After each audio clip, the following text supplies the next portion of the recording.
Well, let's get into it because we got a lot to dig into, warts and all, Kyle.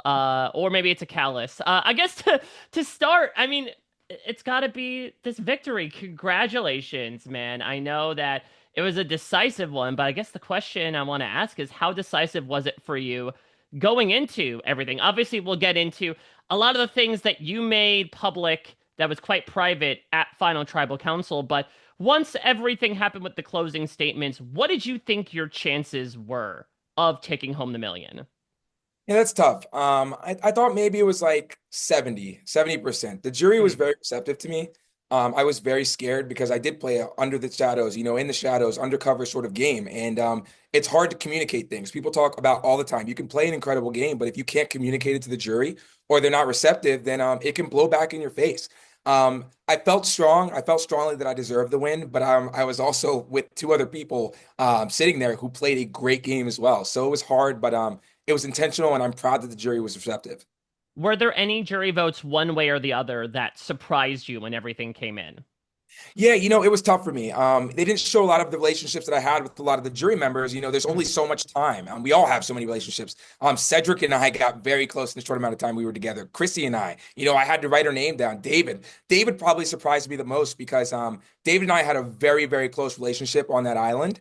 And that vote was very hard for me, and I'm sure it was hard for him. We've talked about it. So that one surprised me. I'm really, really happy that he still decided to reward my game.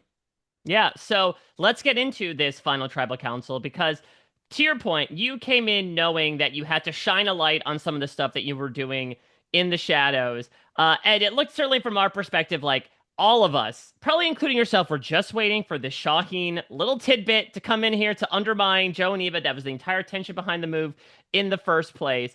So talk to me about when you decided to deploy it. Was it as simple as was it shown as like, all right, Camilla's gonna set you up, and now it's the alley oop. The roles have reversed.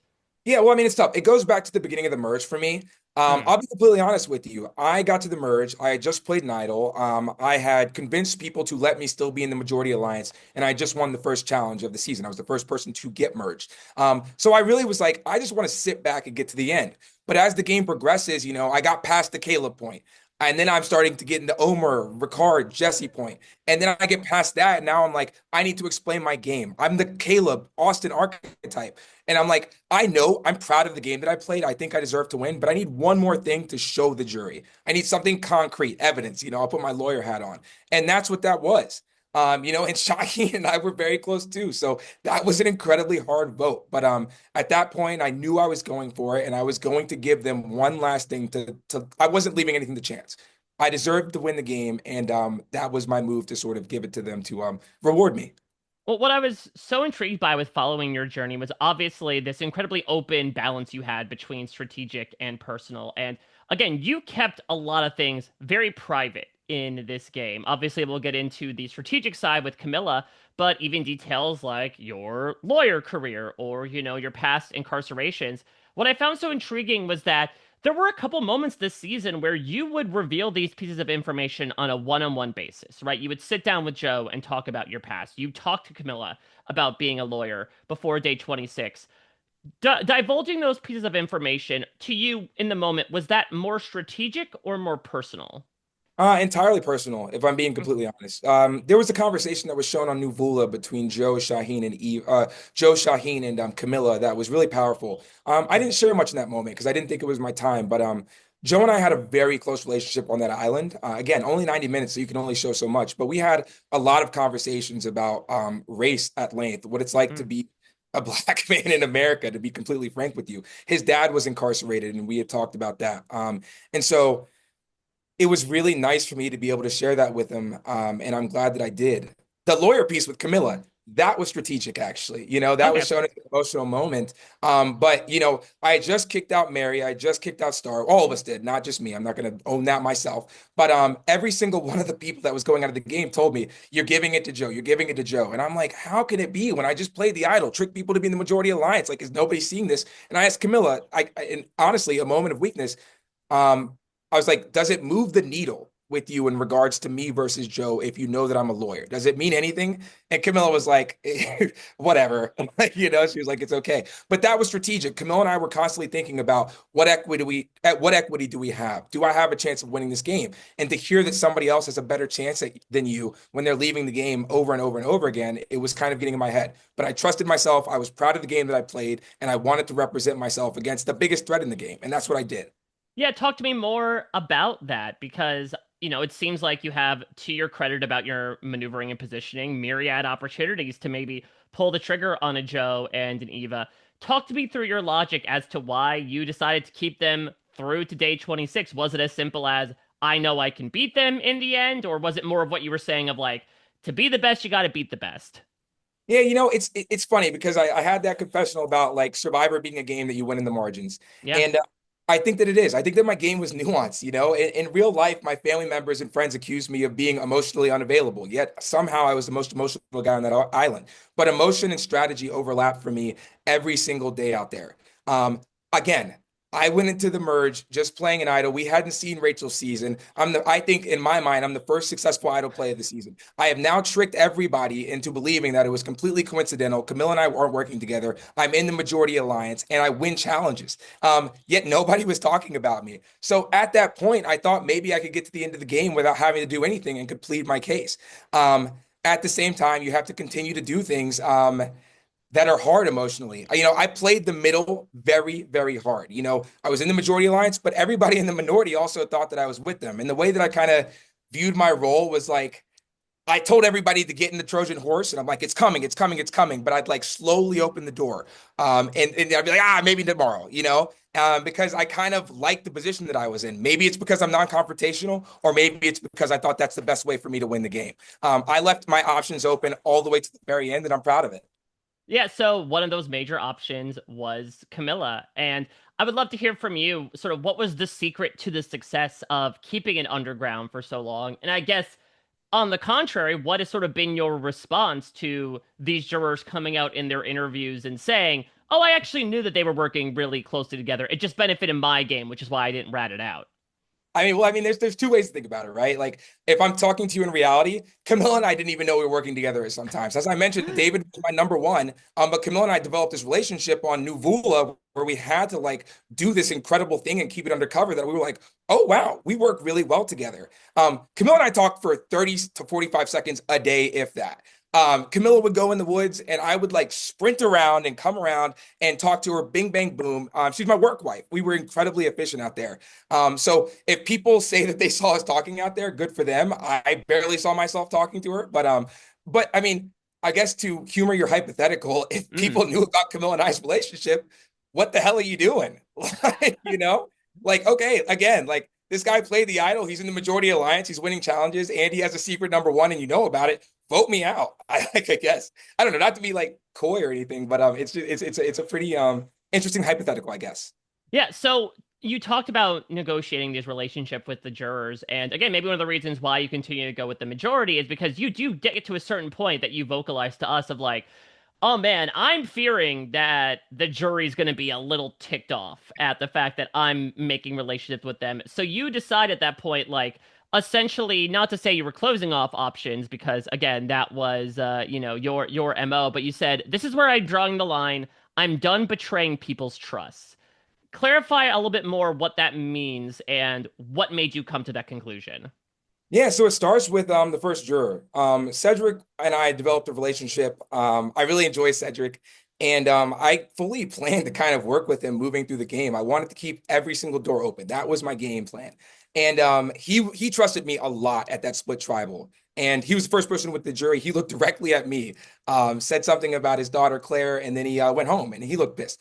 Chrissy, right? It was this there was this twist where everybody went away, right? I had to spend hours with the one person who was in my Siva 4 alliance, while some people were doing this like ball journey and other people are eating tacos. And I'm like grooming Chrissy essentially to go to the jury, write her name down to save Camilla. David was my number one. Write his name down. He was pissed. Like, there's no ifs, ands, or buts about it. Like people were going to the jury and looking at me and they were upset. And at some point you kind of have to think, if I put this person on the jury after there are three people who are already very pissed at me, will they vote for me? Hmm. Okay, like it's one thing to make big moves, but are you going to make a big move and put somebody on the jury who's not going to vote for you? Absolutely not. Like you play to win. You don't play for, enjoyment, I guess. So, one of the big moves that you made towards the end when you had all the power, again, very emblematic of your game at the Final Four. I mean, we saw, despite this maybe being cut and dry initially, you really running through the options where you're like, okay, I'm picking Joe. Camilla, you're going in. Wait a minute. Okay, maybe I want to go in against Camilla. Wait, Eva's really going through it. Joe, you let me know if, I shouldn't send her in. So, talk me through all of the options that you were probably working through over the course of day 25, leading to you ultimately deciding to take Joe to the end. Yeah, I mean, I guess there's a couple things, right? Like if I'm like walking through it logically, the first thing is I know I can't sit at the end with Camilla. I'm so glad that she told that to me and that Hmm. she presented that to me first because I was thinking about that all along. I knew that we would split the votes. I was very scared of her. The ironic thing about our relationship is that I trusted probably the best liar on the island, and I was constantly looking over my shoulder with her because she's an incredible player. So managing that relationship was very difficult, but we had a partnership, so I knew I was not going to sit next to her at the end. Then you look at Joe and Eva. People have repeatedly told me that Joe is going to win the game as they're leaving because they don't know my game that's been in the shadows. Can I communicate it? And Eva is like a sister to me. They didn't show the relationship that I had with Eva, but she's the strongest woman that I know. And we talked for hours every single day out there. Um, Throughout the situation is this. I emotionally, I was going to keep my promise to Joe. Strategically, I was not going to give him a chance to get one more notch on his resume because I was scared of him as a player. Of course I was. With Eva, when I told her that she was making fire, of course emotionally it was what she went through and what she overcome is one of the most incredible things I've ever seen in my life. But I knew the moment that I told her that she was making fire, even if I wanted to take it back, it was not my decision anymore. She was not going to let anyone take that away from her. And try and try and try. You saw Joe pleading. I was pleading too. And I'm proud of the decision that I made. It was tough, but I think it was the right one. I threaded a needle that was a very narrow gap. It was a very narrow gap for me to win and feel good about myself at the same time. So, in addition to obviously divulging a lot of your background to the players, you obviously did so to us as Yeah. well. And I know that you went into a little bit more detail about your incarceration on social media sort of after the fact, but looking at sort of the way you decided to tell your story, and especially I imagine the response from the fandom to those sorts of issues that you're bringing to light, what has it been like for you to look back upon not only an experience that made you $1 million richer, but allowed you to really, I imagine, showcase parts of yourself that you never thought you would have before you stepped foot on that island? Yeah, absolutely. If I'm being completely honest with you, I'm a lawyer. I work at a great law firm in New York. It has not always been that way for me. Um, Yet people assume that it has been. And no one in my life, except for my very close family members and friends, know that I've been incarcerated. I was terrified when it was going to be on TV, but I'm proud of myself because I think it's important for people to see people who look like me succeed, but also go through some things. I'm privy to the way that I sound. I'm privy to the way that I present myself. I'm privy to the assumptions that people make about me. But I've spent time in a box. I've seen men, I've been with people who have been through things that it's hard to comprehend and it changes you. Um, but it changed me for the better in a lot of ways because I know that I could overcome anything. So I'm glad that I got to share that. It was crazy to see the reception that was so positive from both my colleagues in the workplace, my friends, my family members. And I'm just blessed because one thing that I was hiding about myself is now in the open. And I guess that's my entire game if you really think about it. The last thing I want to ask is, we are going to have players following in your footsteps fairly quickly. And I imagine now you have not made the game easier for them and that people are going to be picking up being like, is there another Kyle and Camilla out there? What advice can you try to give to future Survivor players of how to keep a number one on the down low like you and Camilla were able to do over the course of the season?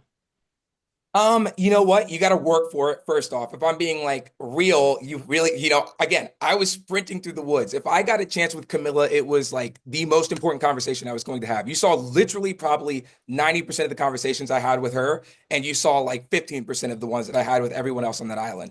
But I'll keep it a buck. The only reason that partnership worked is because of the relationship that we had. The only reason that people allowed for it to happen is because of the relationship that I had with them, right? You have to build a foundation with people to play the game. It's not poker, it's not chess. People think it is. I thought it was. I thought I was going to go out there and be cutthroat, but I built relationships. I had the foundation to play the game. When people were clocking me, other people didn't believe them, and I was managing a relationship with one of the deadliest players that we've seen this game in this game. Like she is a dangerous player, and while we had this partnership, I was looking over my shoulder every damn day out there. And I think I did a pretty good job at that.